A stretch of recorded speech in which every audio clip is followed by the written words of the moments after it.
Dover est un endroit très particulier. C'est la capitale de l'État du Delaware.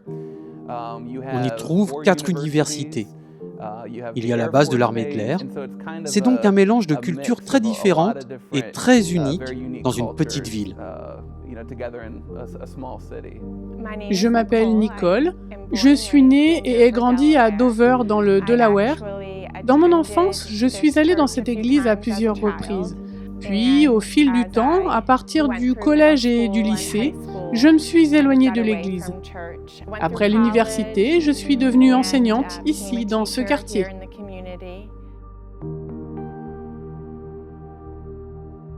Lors de la pandémie, j'ai eu l'impression qu'il me manquait quelque chose. J'ai pensé que c'était simplement le monde qui s'est mis en pause pour moi. J'ai donc eu le temps de m'asseoir et de réfléchir tranquillement. En réalité, je crois que le Saint-Esprit a vraiment agi en moi. Je ne voulais plus résister à cet appel. Lorsque la pandémie a frappé pour la première fois et que tout s'est arrêté, on a craint le pire. Les scénarios les plus graves ont été dépeints. On se demande si l'Église y survivra. Notre école va-t-elle être maintenue? C'est l'une de mes premières préoccupations. Lorsque la pandémie a surgi, mes priorités ont été de m'assurer que nous restions une famille ecclésiale. Nous ne pouvions pas être ici sur place en personne. Très bien, nous devons nous assurer que je suis ici avec notre équipe et que je continue à prêcher au moins chaque sabbat. J'ai commencé à regarder des diffusions en direct de différentes églises. Et bien sûr, j'ai d'abord pensé à Dover, parce que c'est l'église que j'ai fréquentée quand j'étais enfant. Grâce à Facebook, j'ai trouvé des sermons en direct du pasteur Knott. Et j'ai ressenti un lien fort et authentique en les visionnant depuis chez moi. Pour l'Église, la diffusion en continu s'est transformée d'activité secondaire à prioritaire durant un certain temps. Nous sommes donc passés en une configuration d'une seule caméra à 3 caméras. Nous avons investi dans un nouvel éclairage parce que nous voulions que l'expérience soit aussi proche que possible d'un vécu en présentiel. Nous voulions que nos membres se sentent en famille. Mais nous n'avions même pas pensé à l'avantage que représenterait de rendre l'expérience plus attrayante pour les intéressés en ligne cherchant à découvrir Jésus ou l'Église sur le web. J'ai donc contacté le pasteur Knott à l'adresse électronique de l'église. Cher pasteur Evan et les autres membres de Dover First, je prends une minute pour me présenter. Je vous remercie pour la diffusion en direct des services religieux. Je me suis connecté et vous ai suivi en direct depuis chez moi. J'ai reçu ce courriel à un moment très intéressant. C'était au moment où la pandémie sévissait le plus, évidemment. Nous venions de commencer à ouvrir nos services en direct. C'était peut-être quelques semaines auparavant. Mais ne voilà-t-il pas qu'un ouragan a frappé notre école, causant d'importants dégâts à notre église, ce qui a été très stressant.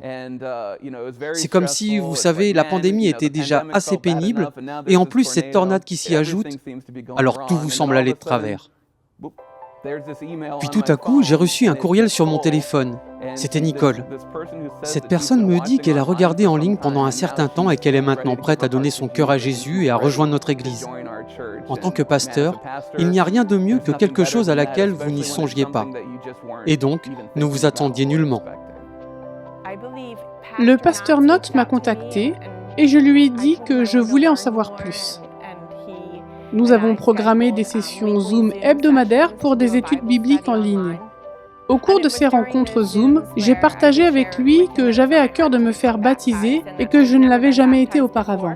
Lorsqu'il m'a annoncé qu'il déménageait dans le Marineland, qu'il commençait un nouveau travail et un nouveau chapitre de sa vie, je me suis dit que c'était le moment, que je voulais que ce soit lui qui me baptise.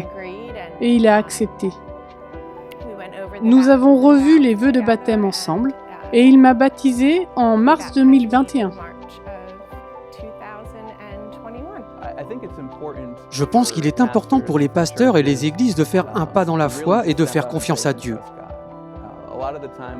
Souvent, lorsque nous pensons à la croissance de l'Église et à l'évangélisation, nous nous rendons autonomes en essayant d'élaborer des stratégies intelligentes, des campagnes de marketing ou toute autre chose qui aboutira à l'évangélisation. Pour nous, c'était à un moment où nous nous concentrions principalement sur la prédication de la parole de Dieu et où nous essayions de la présenter efficacement à nos membres.